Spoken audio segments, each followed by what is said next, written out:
Salut à toutes et à tous, c'est Azura. Aujourd'hui, on retourne une nouvelle fois dans le Dark Multiverse de DC Comics. La dernière fois, je vous avais présenté le Batman Murder Machine et le Batman Devastator, qui représentent chacun une peur très particulière du Chevalier Noir. Aujourd'hui, on va se pencher sur un autre Batman métal que vous m'avez vivement conseillé, qui est le Batman Red Death. Comme les autres Batman, Red Death représente lui aussi une peur, qui est que le crime et la violence continuent en permanence à grandir, à tel point que Batman ne soit pas assez rapide pour l'arrêter.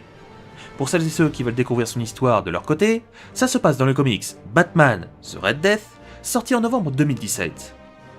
Aujourd'hui, nous allons voir comment un Batman impuissant face au crime va devenir un symbole de mort sans aucune pitié. C'est parti.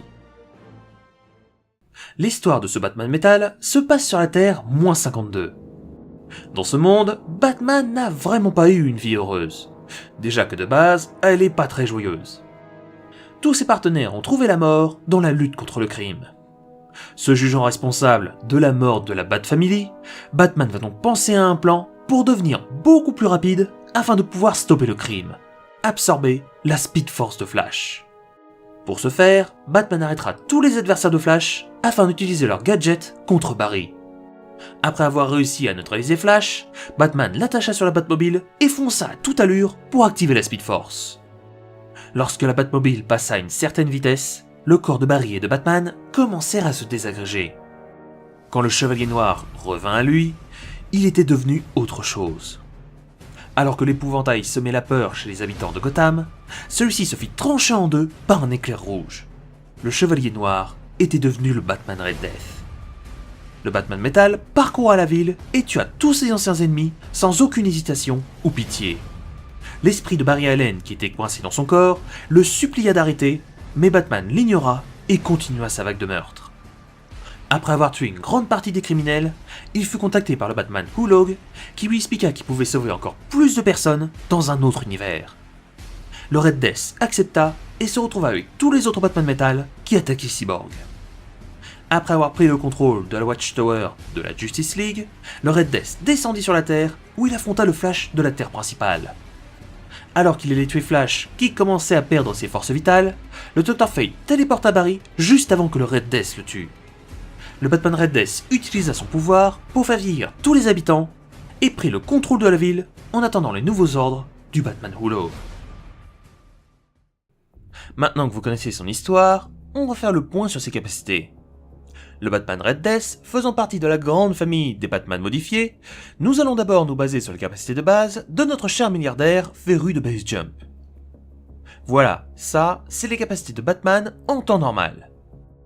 En devenant le Red Death, vous vous doutez bien que pas mal de ses stats vont recevoir un méchant power-up. Bien que sa force augmente que très légèrement, c'est, comme vous pouvez vous en douter, sa vitesse qui obtient le plus gros boost. Grâce à celle-ci, le Red Death peut générer une immense force surhumaine et est capable de frapper 2 à 3 hommes en même temps d'un seul coup de poing. Grâce à son boost de vitesse, Batman devient nettement plus agile, augmentant grandement ses réflexes et étant capable de voir le monde en ralenti. En devenant le Red Death, sa résistance augmente légèrement, étant maintenant capable de résister à d'énormes forces d'impact cinétique qui pourraient facilement écraser ou tuer un humain normal. Côté intelligence, aucun changement mental de ce côté-là. Bien que l'esprit de Barry essaye de le raisonner la plupart du temps, ce Batman métal est maintenant capable de penser aussi rapidement que ses mouvements. En devenant le Red Death, Bruce est capable de générer, grâce à la Speed Force, des constructions énergétiques ressemblant à des chauves-souris qui produisent des effets extrêmement dangereux si elles rentrent en contact avec d'autres personnes. Et pour finir, le Chevalier Noir de Gotham garde ses capacités de combat à main nue ou à distance, bien que celles-ci sont devenues encore plus dangereuses grâce à sa super vitesse. En résumé, nous avons un Batman extrêmement rapide, qui sait toujours aussi bien se battre, qui pense aussi vite qu'il agit, et qui est devenu légèrement plus résistant aux impacts et aux chocs, mais pour en recevoir, il faudra déjà réussir à le toucher. Un des Batman métal qui, pour moi, est l'un des plus dangereux, étant sûrement capable de tuer tous les autres Batman métal très facilement.